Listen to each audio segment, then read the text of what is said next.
Hi, everybody. This is Bee from Spirit Moxie, and it's again Corner of Calm.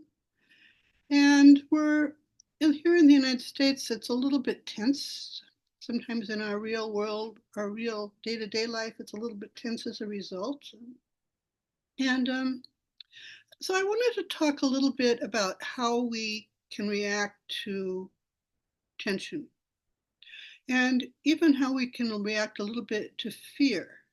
Now, if something's going on, Martha Beck, who I've mentioned before, has this wonderful phrase that if your pet can understand it, then you probably really have something to be afraid of. You know, if something's chasing you, if there's somebody's attacking you, if somebody, you know, that's the cat that's sleeping next to me that you can't see would understand all of those things. But however fearful you might be feeling about things or tense about things, he's pretty clear that it's not anything that he's going to worry about right now.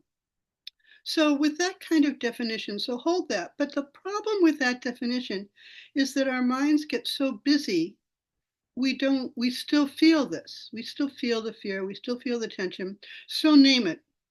I mean, there's a lot of power just in naming things. You know, thank it for sharing, as I sometimes say.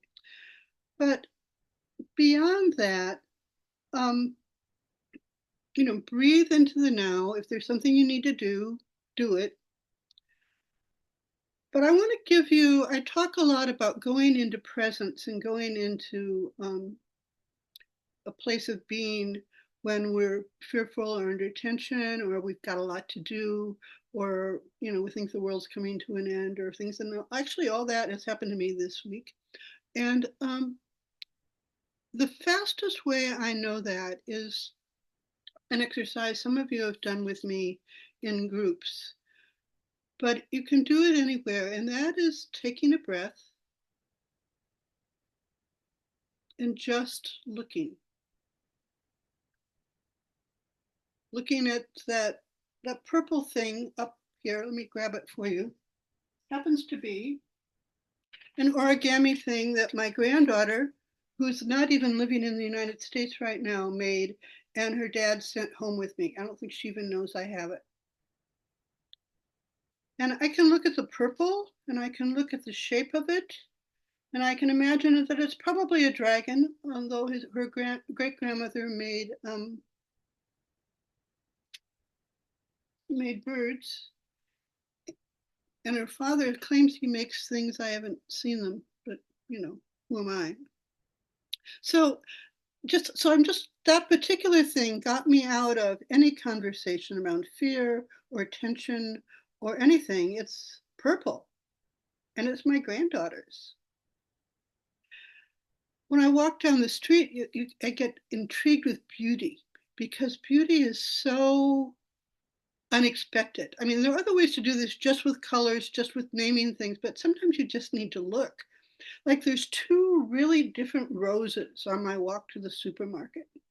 And one is this odd, sort of variegated, sort of bunched up red and white, and it's gorgeous in its own right, like it should be old fashioned or it's funny. And then near it is a classic, just a classic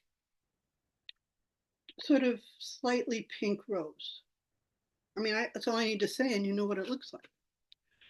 And they're both beautiful. But they're very, very different. Or look at people. Look at really unlikely and say, like, so by definition, I say they're beautiful. Or at least you can do it as a movie script and play that. What does that look like? And just start playing with these kinds of ideas. Play with the colors. This time of year, just look at the trees if you're here in the United States. You can look at the trees even if you're in the southern part of the world, because they're changing too. Right now, everywhere in the world, unless you're sort of in the middle, trees are in some sort of transformation. And it's like, and it's in that place that just gets you into just looking, just seeing, just being.